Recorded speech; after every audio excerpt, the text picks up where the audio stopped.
नमस्कार, आप देख रहे हैं टुडे समाचार 24 और मैं हूं आपके साथ वैशाली। नमस्कार दोस्तों, स्वागत है आपका हमारे YouTube चैनल पर। आज हम बात करने जा रहे हैं एक ऐसी यात्रा की जिसने पूरे देश में चर्चा का माहौल बना दिया।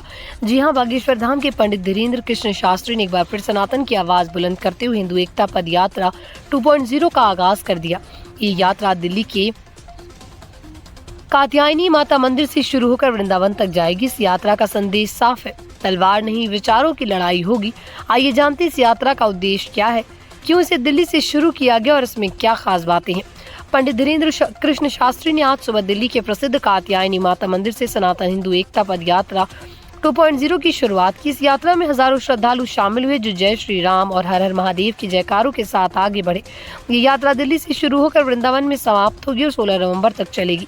इस दौरान धीरेन्द्र शास्त्री देश के युवाओं और समाज को एकता, धर्म और संस्कारों के संदेश से जोड़ने का प्रयास करेंगे।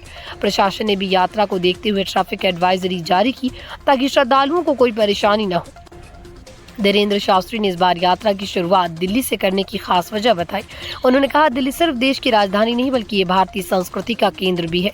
उन्होंने कहा, दिल्ली से अगर सनातन की आवाज उठेगी तो इसका असर पूरे भारत में ही नहीं बल्कि दुनिया भर में होगा। शास्त्री जी ने ये भी कहा कि उनका उद्देश्य किसी के खिलाफ आंदोलन करना नहीं बल्कि सनातन संस्कृति को सम्मान दिलाना है। उन्होंने युवाओं से आग्रह किया कि वो तलवार नहीं बल्कि अपने विचारों से धर्म और समाज की रक्षा करें। हिंदू एकता पदयात्रा 2.0 का मुख्य उद्देश्य समाज में एकता और जागरूकता फैलाना है। धीरेन्द्र शास्त्री का कहना है कि आज की पीढ़ी धर्म से दूर होती जा रही है और उन्हें फिर से अपनी जड़ों से जोड़ना जरूरी है। इस यात्रा के जरिए वो लोगों को बताना चाहते हैं कि सनातन धर्म केवल पूजा पाठ तक सीमित नहीं बल्कि ये जीवन जीने की कला है। उन्होंने कहा, धर्म का असली अर्थ है मानवता की रक्षा और अच्छाई का प्रचार। शास्त्री जी का ये भी कहना है कि अगर हम विचारों से मजबूत होंगे तो कोई भी ताकत हमें तोड़ नहीं पाएगी।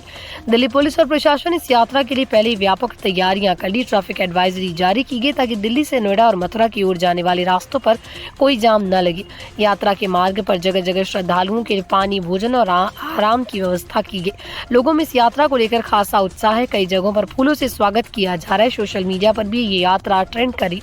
लोगों का कहना है कि धीरेन्द्र शास्त्री का ये कदम युवाओं को धर्म और संस्कृति से जोड़ने वाला है। तो दोस्तों, हिंदू एकता पद यात्रा 2.0 केवल एक धार्मिक यात्रा नहीं बल्कि एक विचार यात्रा है। धीरेन्द्र कृष्ण शास्त्री ने एक बार फिर ये साबित किया कि अगर विचारों में एकता हो तो बदलाव की लहर पूरे समाज में फैल सकती है। दिल्ली से शुरू होकर वृंदावन तक जाने वाली ये पद यात्रा सिर्फ सनातन धर्म की नहीं बल्कि भारतीयता का भी प्रतीक है। आपको क्या लगता है कि इस तरह की यात्राएं समाज में एक नई जागरूकता ला सकती हैं? अपनी राय हमें कमेंट में जरूर बताएं।